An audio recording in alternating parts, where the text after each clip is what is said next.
দুর্গা মন্দির তো প্রত্যেকদিন প্রার্থনা, যদি স্থায়ী মন্দির না হয় 25 বছর করেন, 25 বছরই সরায় নেন। এইবার সরায় নিলেন না কেন?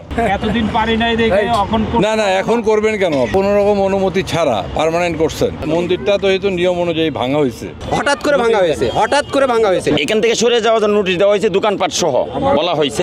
আপনাকে 24 তারিখে বলা হয়েছে সরে যাওয়ার জন্য। তারপরে দীর্ঘদিন আপনারা মন্দির চালাইছেন, বারবার বলছে, মৌখিক বলছে, আপনি বলতেছেন নোটিশ দেয় নাই। নোটিশ দেওয়ার তো কোনো প্রয়োজন নাই, কারণ এটা তো আপনার লিগ্যাল জায়গা না। আপনি কেন নোটিশ দেবেন? গত পূজার পরে কথা ছিল এটা সরায় নেবেন, তা আপনি তো জয়েন্ট সেক্রেটারি ছিলেন, তারা কি মতলবে এটা রাখছে, দরকারটা কি? কারণ এইরকম পূজা তো আমাদের অনেক জায়গায় হয়, যেমন বনানী মাঠে হয়, ধানমন্ডি মাঠে হয়, পূজার পরে এটা সরায় নেওয়া হয়। তো এইবার এই জিনিসটা এই ফার্স্ট টাইম করছেন নাকি? আমরা 25 বছর ধরে করি খেল খেলা। কোথায় করেন? বিভিন্ন জায়গায়। ও যখন যেখানে সুযোগ পান। আচ্ছা 25 বছর করেন, 25 বছরই সরায় নেন। এইবার সরায় নিলেন না কেন? এবার সরাই এটা স্থায়ীর মতন একটা পজিশন দেখা গেছে যে প্রতি বছর করব একটা সানি দিয়া আবার ভাইয়া ফেলাবো যাতে প্রার্থনাটা করতে পারে। দুর্গা মন্দির তো প্রত্যেকদিন প্রার্থনা, যদি স্থায়ী মন্দির না হয়, বলতেছে 23 বছর যাবত করতেছেন।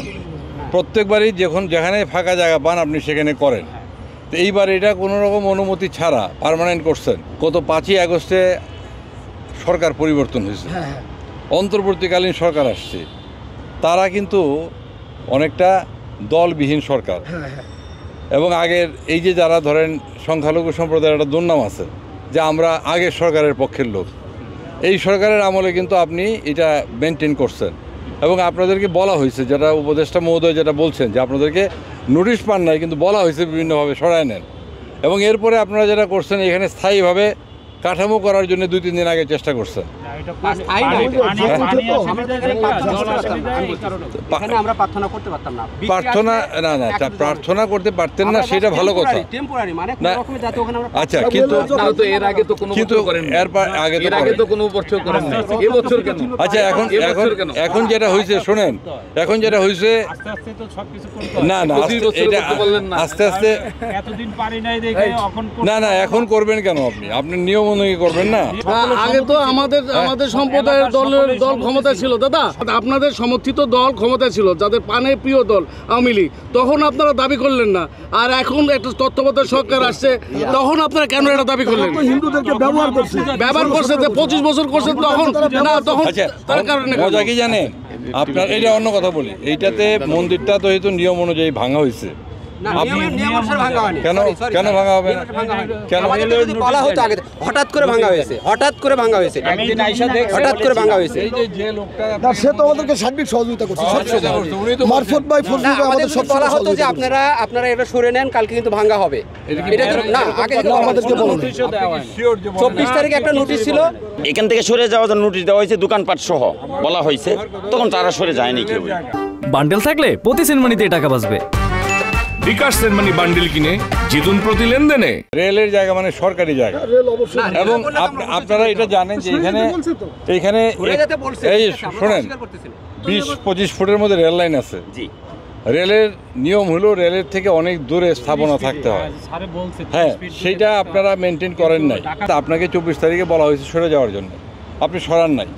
তারপরে ধরেন আপনারা এইটা মেনটেন করছেন। এক পর্যায়ে গভর্নমেন্টের ব্যাপারে আমাদের কিছু বলার নাই, গভর্নমেন্ট আরও সতর্ক হইলে ভালো হতো। আমি মনে করি যে যেহেতু এটা মন্দির, এটা নিয়ে কথা হবে এবং কথা হচ্ছে, সেন্টিমেন্ট আছে, এটা হিন্দুদের মন্দির, রং হোক রাইট হোক, তাদের মানে আপনাদের সাথে বসা উচিত ছিল, এটা আমি মনে করি। বসলে ভালো হইতো, তারা বসে নাই বলে তাদের বিরুদ্ধে একটা দুর্নাম সারা দুনিয়াতে ছড়াচ্ছেন আপনারা, বা অন্যেরা ছড়াচ্ছে।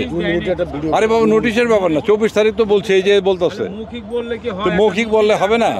না আপনি কি এই শুনেন, দয়া করে আপনি কি লিখিত অনুমতি পাইছেন এটার? তাহলে লিখিত চিঠি দিবেন। আচ্ছা রাখেন, লিখিত যদি অনুমতি না পেয়ে থাকেন, আজকে সরানোর জন্য অনুমতি কেন লাগবে? কেন লাগবে বলেন? সরকার কিন্তু নোটিশ দিছে, আপনি জানেন না। আপনি এটা নিয়ে তর্ক করেন না, সরকার নোটিশ দিছে, আপনি জানেন না। কিন্তু আমরা তারপরেও মনে করি, যেহেতু এটা একটা মন্দির ছিল, মূর্তি ছিল, সরকার আরেকটু সতর্ক হইলে ভালো হইতো। রাখেন, সরকার সতর্ক হইলে ভালো হইতো। তাহলে এই সারা দুনিয়াতে এখন যেটা হয়েছে, এই ছবি ভিডিও করে দুনিয়ার জায়গায় দেখাচ্ছেন। আমাদের পার্শ্ববর্তী দেশের সরকার এটাতে মন্তব্য করছে, তারা আমি মনে করি মন্তব্যটা সঠিক হয় নাই। সঠিক হয় না এই জন্যে যে তারা কিন্তু জানে না, যে ঘটনাটা কি। তারা বলছে হিন্দুদের মন্দির ভাঙা হচ্ছে এই সরকারের আমলে। সরকার এটা প্রটেক্ট করতে পারে নাই, সরকারের খুব দুর্নাম হয়েছে এতে। এবং এই দুর্নামটাতে সুবিধা লাভ করবে তারাই যারা এর আগে ছিল, এবং যাদের আমলে আপনারা পূজা করতে পারেন নাই কোনো জায়গায়। আপনারা যখন যেখানে সুযোগ পাইছেন করছেন, এবার ওটা রেলের জায়গায় আপনারা করতে পারছেন। তারপরে দীর্ঘদিন আপনারা মন্দির চালাইছেন, বারবার বলছে, মৌখিক বলছে, আপনি বলতেছেন নোটিশ দেয় নাই। নোটিশ দেওয়ার তো কোনো প্রয়োজন নাই, কারণ এটা তো আপনার লিগ্যাল জায়গা না। আপনি কেন নোটিশ দেবে কি কেন? তবে আমি এটা মনে করি মন্দির ভাঙার আগে তাদের সতর্ক থাকলে ভালো হইতো। আপনি প্রতিমা ভাঙার আগে আপনি সরালেন না কেন? 24 তারিখ কি হঠাৎ? এটা ভাঙছে কবে? এই 24 তারিখ তো হঠাৎ না, 24 তারিখ তো আগের ঘটনা। এর আগে অনেকবার নোটিশ এভাবে আসছে গেছে এইভাবে, কিন্তু সেরকম তো স্টেপ না হয়নি। সবাই জানে এখানে যতগুলো অবৈধ স্থাপনা আছে স্যার, আমি বলি স্যার, এখানে যতগুলো অবৈধ স্থাপনা আছে সবাইকে তো নোটিশ দেয়, সবাই আসে, নোটিশ যায়, এভাবে ভাঙে, আবার গড়ে, আবার এভাবেই চলে যাচ্ছে। ভাঙছেও, কিন্তু এখন মর্যাদা হয়েছে কি জানেন? আমরা যারা এই সংখ্যালঘু সম্প্রদায় বলি, আমরা এই চান্সটা অন্যদের দিয়ে দিলাম যে আমাদের উপর অত্যাচার হচ্ছে। ওই সারা যারা দোকানদার ছিল তাদেরও তো ভেঙে দেওয়া হয়েছে, কাজে তারা কিন্তু এটা বলতে পারতেছে না, তারা সস্তা কথা বলতে পারতেছে না। আমাদের দাবি, আমরা এখানে তো কোনো কাজে লাগে না এই জায়গাটা, আমরা এই জায়গায় জানি পূজা করতে পারি, পূজা করতে পারি। চাইলেও পারবে না, কারণ রেলের নিয়ম আছে, রেল লাইনের অনেক দূরে থাকতে হয় স্ট্রাকচার, বিকল্প জায়গা ব্যবস্থা, এবং বিকল্প জায়গায় আমরা ব্যবস্থা করে দেবো, এই জায়গা দিতে পারবে না।